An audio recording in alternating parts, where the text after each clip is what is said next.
So our second snippet is going to look at the period from the mid 1830s until 1860, where in terms of international affairs, to me, basically the key theme of this 25 or so year period is the almost complete intersection of domestic politics and foreign policy, and the use of foreign policy, frankly, on both sides of the issue, to address the looming and by the late 1840s or 1850s, seemingly inevitable crisis over slavery and the contradiction between a country that is an empire of liberty enslaving a huge segment of its population.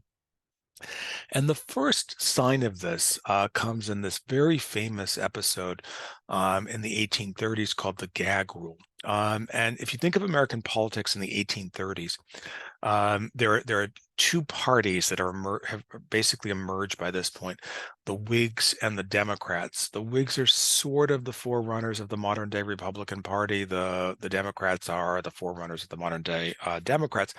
But ideologically, in many ways, it's the Whigs who are to the left of the Democrats. So it's a weird system. Both of these parties are bisectional. That is, that they have strength in both the North and the South. Although the Northern Whigs, or a faction anyway, the Northern Whigs are the most left wing of any group in the political system during this time. Most even Northerners during this period are racist. They do not support the abolition of slavery, but there is an important abolitionist movement that starts to emerge in the 1830s that does recognize the moral horrors of slavery and wants to end. And their question is sort of how to do it, and how to sort of advance their cause. And they try to use a system called the Congressional Frank. Of course, remember the media is very, very different at this point.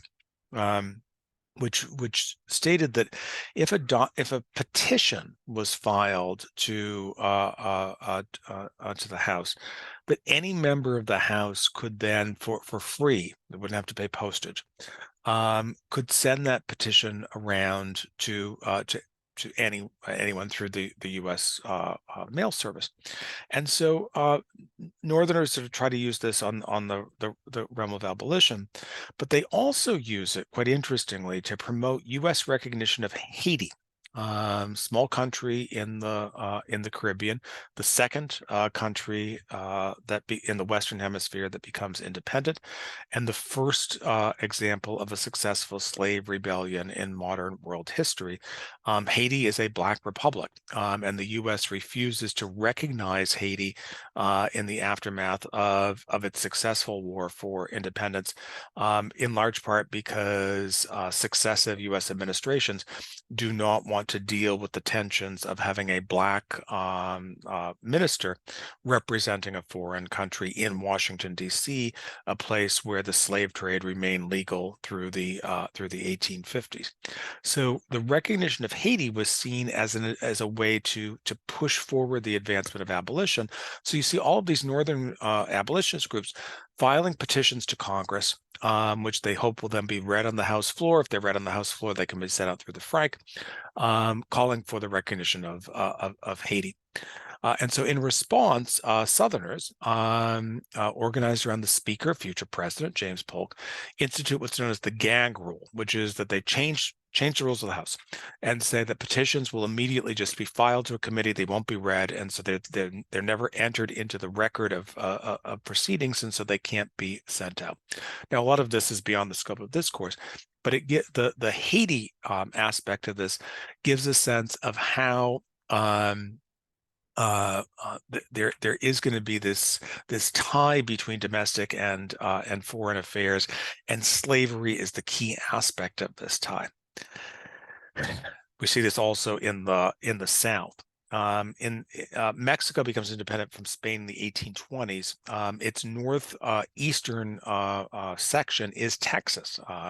All of modern day Texas is part of Mexico when Mexico becomes independent. It is not well populated. There are some Indian nations who do populate it. The Mexican government correctly doubts their loyalty.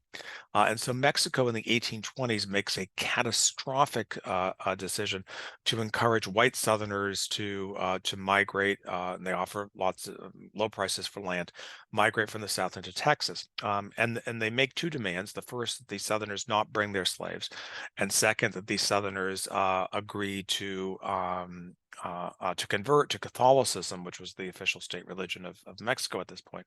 The Southerners take up the Mexican offer on immigration and the land. They don't take them up on the issue of slavery or Catholicism.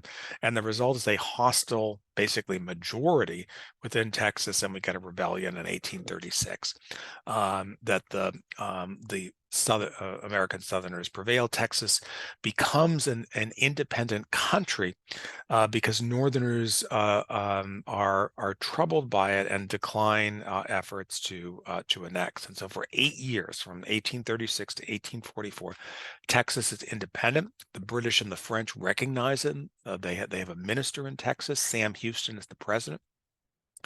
Then the fate of Texas is decided in the election of 1844, which matches James Polk, Democrat, expansionist, pro-slavery, against Henry Clay, former Speaker of the House, Senator from Kentucky, former Secretary of State, an anti-expansionist, not an abolitionist by any point, but not a pro-slavery type either.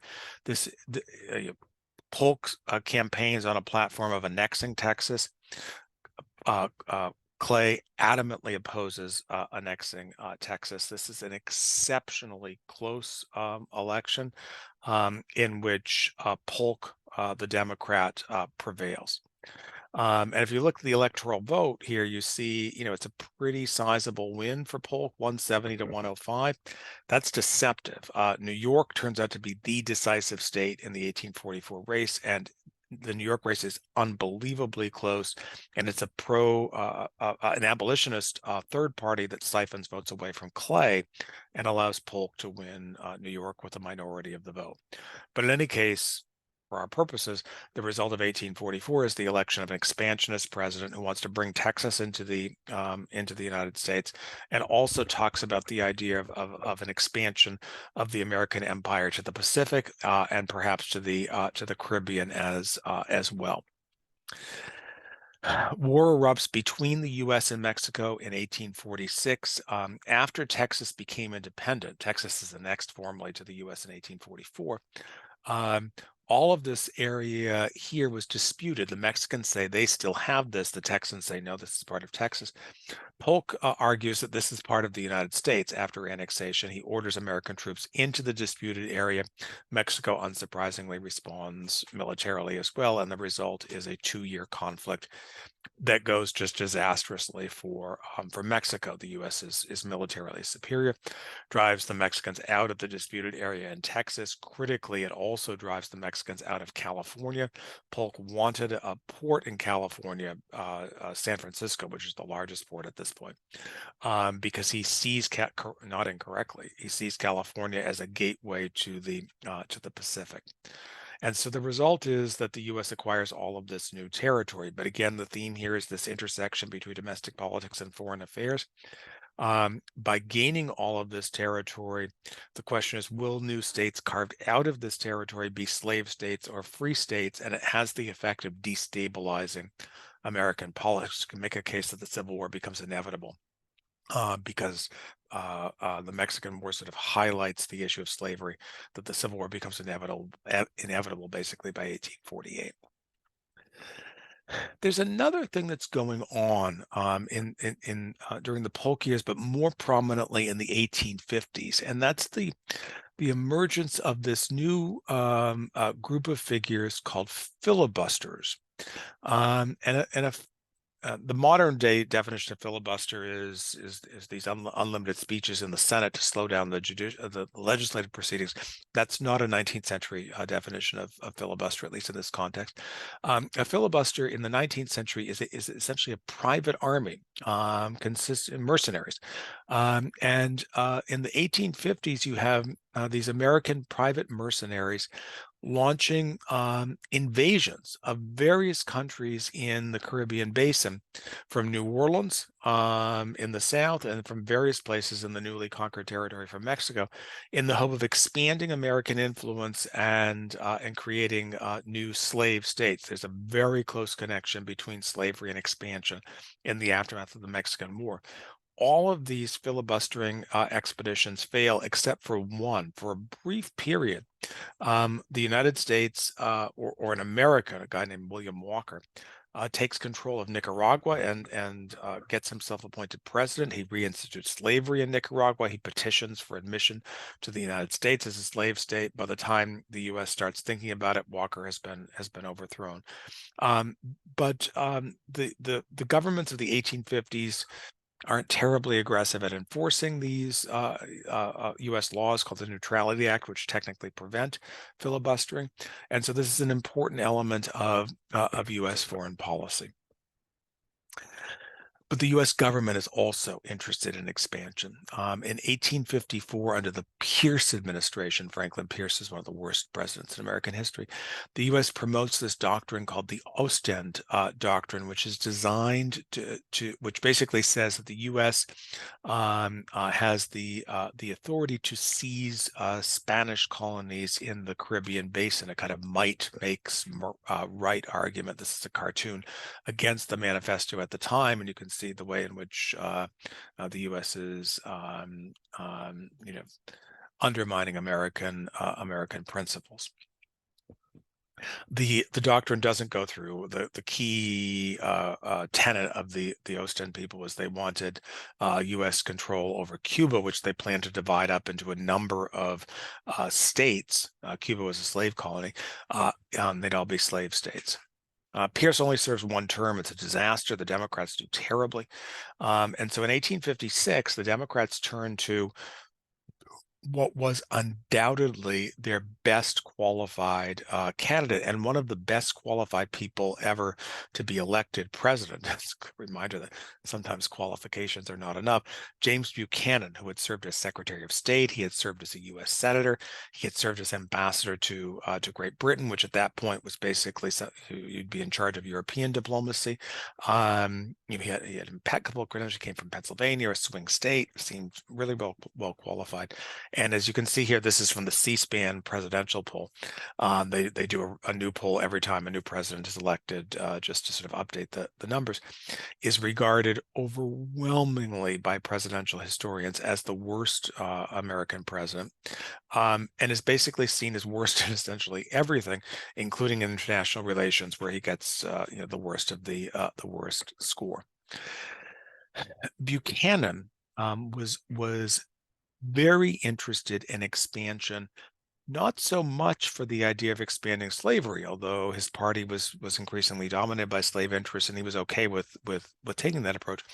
But Buchanan was an old-fashioned imperialist. He had served in Europe. He believed that the U.S. Constitutional system, which gave too much power to Congress, he believed, was preventing the U.S. from acting as a great power. He wanted to create a system in which war-making power would be explicitly turned over to the executive branch. So Congress would sort of give him advance approval to use war, and he finds a potential way of doing this in a controversy between the United States and, of all countries, Paraguay. This is a map of 19th century South America. Paraguay is this small landlocked country, right in the south central part of South America. It was a in the early and mid 19th century. It was a xenophobic, isolationist country. They didn't want any foreigners in at all. It was a dictatorship. But an American commercial vessel called the Water Witch had sort of mistakenly entered Paraguayan territory and was seized. This is a drawing of the Water Witch, and Buchanan uses this Water Witch incident to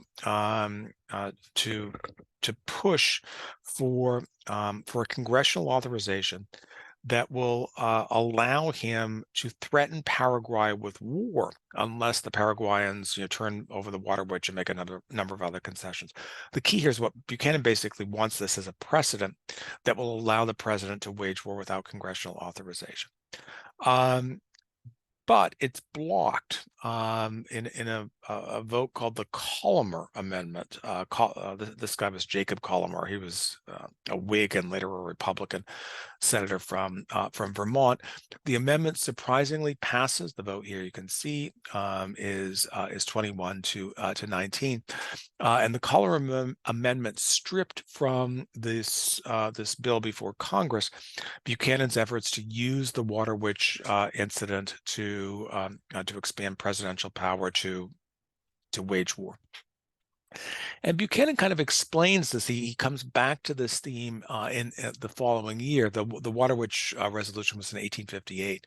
In 1859, he argues that the U.S. constitutional system is passé, and unless it's changed, the Americans will fall behind the British and the French. You can get a sense of his thinking from this slide. Buchanan's problem, however, is by this point his government has all but collapsed. He's seen as a patsy of pro-slave interests in the South. Support for Democrats drops dramatically, and he is the lamest of lame ducks as president when the Civil War begins. And that will bring us into our final period, which will be the subject of our third snippet for this week.